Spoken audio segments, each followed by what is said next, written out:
حضرت عثمان غنی فرمایا کرتے تھے میں اپنے گھر کے اندر اپنے غسل خانے میں چار دیواری کے اندر بھی کپڑوں سمیت غسل کرتا ہوں، مجھے حیا کی ہے غسل خانے میں بھی کپڑے۔ اور سنو ایک اور بڑی بات اہم، آپ فرمایا کرتے تھے میری جو محرم عورتیں ہیں نا، محرم پھپھی خالہ، میری جو محرم عورتیں ہیں، فرمایا کرتے تھے میں نے کبھی ان کے بھی چہرے آنکھ بھر کے نہیں دیکھے، ان کے بھی چہرے کبھی میں نے آنکھ بھر کے نہیں دیکھے۔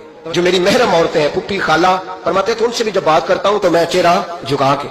ہمارے ہاں تو کزن ایک دوسرے سے سلام لیتے ہیں، لڑکیاں لڑکے کزن ایک دوسرے سے سلام لیتے ہیں۔ بچیاں آیا کرتی تھی تو میری کبھی کبھی مجھے بتایا جاتا تھا، میں نے ایک پابندی لگا دی، بچیاں جب مدرسے میں آتی تھی کہ جو دور سے بچی آئے اس کو جس آدمی کا نام لکھا ہو بتایا جائے وہی لینے آئے۔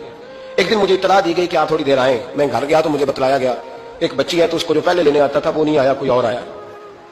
میں نے اس کے بھائی کو فون کیا کہ آپ لینے نہیں آئے، کہنے لگے یہ کزن ہے ہمارا، اس کے ساتھ بھیج دیں، آپ ہمارا ہی کزن ہے، خالہ زاد ہے۔ میں نے کہا یار آپ کہاں ہو، کہنے لگے مجھے 20-25 منٹ لگ جائیں گے۔ تو میں نے کہا ابھی کلاسیں بھی جاری ہیں تو آپ ہی آ جانا خود ہی۔ میں نے کہا سب آپ بھیج دیں، مجھے اعتبار ہے اس پہ۔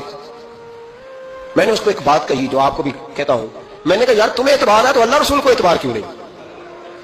انہوں نے کیوں غیر محرم بنایا؟ عجیب تماشا ہے، مجھے پھپھی ذات پہ، خالہ ذات پہ، ماموں ذات پر اعتبار ہے، نبی پاک کو کیوں نہیں؟ آپ کو زیادہ پیار ہے لوگوں سے یا نبی پاک کو امت سے زیادہ پیار ہے؟ کیا مطلب تماشا ہے، کیا مزاج بنا لیا میں نے اور آپ؟ نبی پاک نے ایک شخص پر اعتبار نہیں کیا اور میں اس سے پردہ کروں، آپ نے اور میں نے کیسے کر لیا؟ نبی پاک نے خالہ ذات، پھپھی ذات، دیور پر، جیٹ پر، سالے پر، بہنوئی پر اعتبار نہیں کیا، پابندی لگا دی۔ تو نے کیسے کیا؟ تجھے تیرے دل میں زیادہ درد ہے، تو زیادہ دین کو سمجھنے لگا ہے، انسانیت زیادہ اچھلائی ہے تیرے اندر۔ اعتبار کیا ہو؟ یاد رکھنا دنیا میں جتنے گھر تباہ ہوئے ان لوگوں کی وجہ سے نہیں ہوئے جن پر اعتبار نہیں تھا، ان کی وجہ سے ہوئے جن پر اعتبار تھا۔ گھر کا بیٹی لنکا ڈھائے، باہر والے آ کے کبھی بھی گھر میں کوئی نقب زنی نہیں کرتے، جب بھی کرتے اعتبار والے کرتے۔ میرے رسول پاک علیہ الصلوۃ والسلام کی وہ ازواج جن پر اللہ کو اتنا اعتبار ہے کہ رب کہتا ہے میرے محبوب کی بیویوں تمہاری جیسی دنیا میں دوسری ہے ہی کوئی نہیں، اللہ کو اتنا اعتبار ہے۔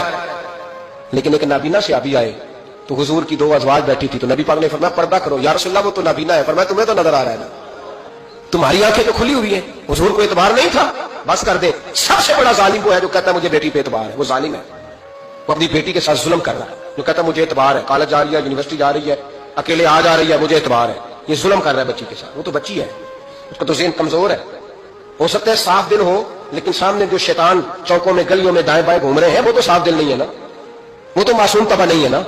تو بعض اوقات بڑے اچھے نفیس بچے بھی شیطانوں کا شکار ہو جاتے ہیں، خدا کا خوف کرے۔ حضرت عثمان غنی کی زندگی، حضرت عثمان فرماتے ہیں جو محرم عورتیں تھیں ان کی طرف بھی آنکھ بھر کے نہیں دیکھا، اس لیے کہ وہ خاتون ہے، میں مرد ہوں، میری حیا